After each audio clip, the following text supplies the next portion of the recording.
I chose Mages because it's a one-year program, so it's quite intensive, fast-paced.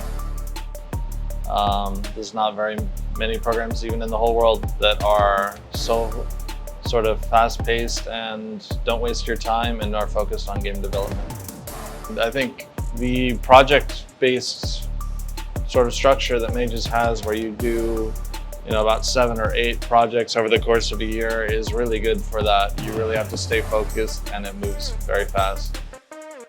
For me, I had to sort of think of different game ideas that fit the requirements of the projects, and you have to get very creative sometimes. For instance, the blind game, we do a game in the game audio course where you have to make your game accessible to a blind player, and that puts very interesting constraints on what you can do creatively, and so you have to be very creative in how you approach that problem.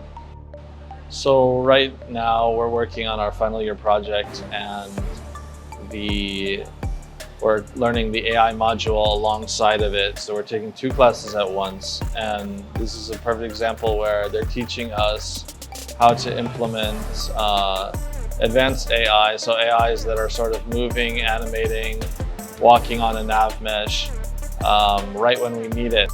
What I would say, or my advice would be, that if you want to learn how to make games, it's probably the best option to not waste time and get started. I think making games is very difficult, and there's no way that school can teach you everything, so you should get started learning on your own and be prepared to keep learning for the rest of your life.